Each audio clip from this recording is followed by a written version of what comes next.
We're reading Franklyn, No Ordinary Fox, a book put together by Franklyn Financial Management. Franklyn is no ordinary fox.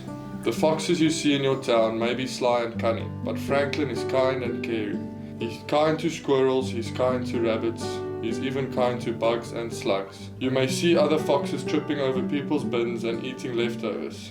Franklyn, however, prefers to eat the juicy berries and tasty nuts he finds scattered under the trees and bushes.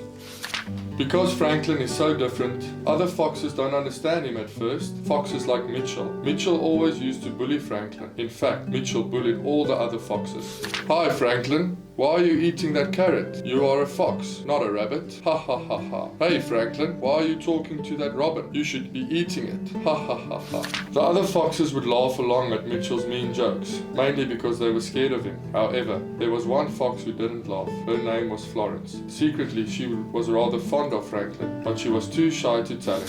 One day, Franklyn was sitting under a tree, playing with a cute little caterpillar. Suddenly, Mitchell jumped out at him from behind a bush. Poor Franklyn shrieked with shock. They were quickly joined by some other foxes who had heard Franklyn scream. They wanted to see what was happening. What do we have here? Smirked Mitchell. I hope you're going to eat that stupid bug, Franklyn. No, replied Franklyn. Why not? Snarled the bushy-tailed bully. You're a fox. Foxes are meant to eat bugs. Bugs eat fruit out of the bins. Our food. So why are you being nice to it? Franklyn ignored him. If you care more about bugs than foxes, Mitchell sneered, why don't you just leave and take your silly bug with you? The other foxes mumbled in agreement.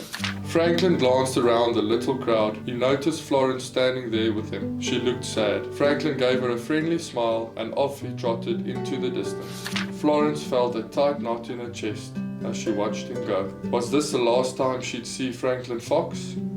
A few weeks later, Mitchell was up to no good as usual. He was trying to sneak into someone's garden, but he couldn't get in. The people who lived there had put up a new, higher fence to keep foxes like Mitchell out. Hi Mitchell, said a familiar, friendly voice. Mitchell turned around. In front of him stood Franklyn, who was holding a potted plant. What are you doing here? I thought I told you to leave, growled the mean fox. Oh, I'm just passing through, Franklyn said. Mitchell grunted and looked at the plant. What's the point of that? He mocked. But Mitchell didn't wait for an answer. He just shook his head and went back to trying to scale the fence. Franklyn went on his way.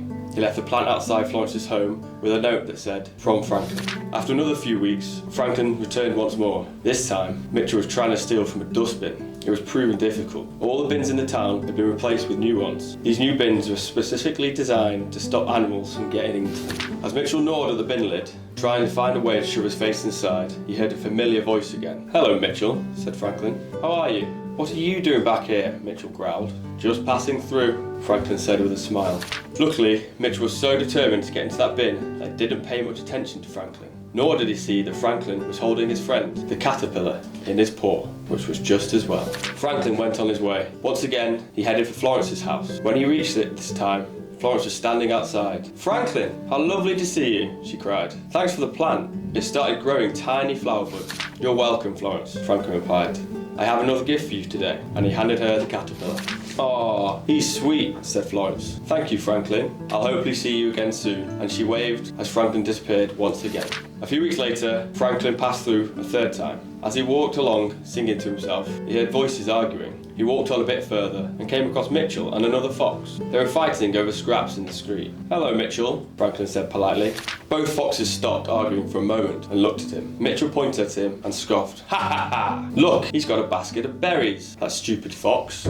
The other fox laughed. Then he and Mitchell started arguing again. Franklyn strolled on, happy and carefree. When Florence saw him, she ran over to him excitedly. Franklyn, I've got something to show you. She held out the plant Franklyn had given her. There was a chrysalis hanging under one of the trees. As they looked at it, the chrysalis started to twitch. Then a beautiful butterfly emerged. It flicked its wings, rose into the air and fluttered around their heads. Wow, so pretty, said Florence. Franklyn smiled and handed Florence the basket he carried. These berries are for you too, he said. Now, would you like to come and see where I live these days? Yes, please, Florence said gleefully. Follow me then, Franklyn replied. I'll carry the plant, and away they wandered through the town. They saw Mitchell. The argument he had been having had turned into a proper fight, and the two angry foxes were now rolling around together on the ground. Franklyn and Florence said nothing. They slid past and headed to the countryside. The sun shone down on them, and they shared the basket of delicious berries as they went. When they reached the stone wall, Franklyn said, "Through here," and he squeezed into a hole. Florence followed him. As she came out the other side, she couldn't believe her eyes. They were standing in a field. It was full of rows of tiny trees and shrubs. "This is it," Franklyn said. "You live here?" Florence replied. She looked shocked. "Sort of," Franklyn answered. "My home is this way." Florence followed him through another hole, this time in the ground. Not for the first time that day, she shrieked with excitement. She found herself in a huge underground house. There were tunnels and rooms everywhere. "Wow," cried Florence. "This is amazing. You did all this yourself?" "Not quite," Franklyn shook his head. "I had help from the local rabbits. I promised them I'd return the favour by feeding them. All the trees and the shrubs you saw outside, I have grown from the seeds I planted." Franklyn showed Florence the view from his window. "You see, instead of us all trying to survive on scraps from the bins, we can eat fresh fruit. Then we can put the leftover seeds in the earth to grow more trees." Florence smiled from ear to ear. "Do you like it?" Franklyn asked. "Oh, Franklyn, I love it," Florence replied. "You're wise and clever, as well as kind. It's so important to make the most of what you have and plan for the future. Now we'll never be hungry again." So, Franklyn looked a little nervous. "You'll stay?" he asked. "You bet," replied Florence. "I want to stay and help you grow more things. Starting right now, where shall we plant this beautiful flower?"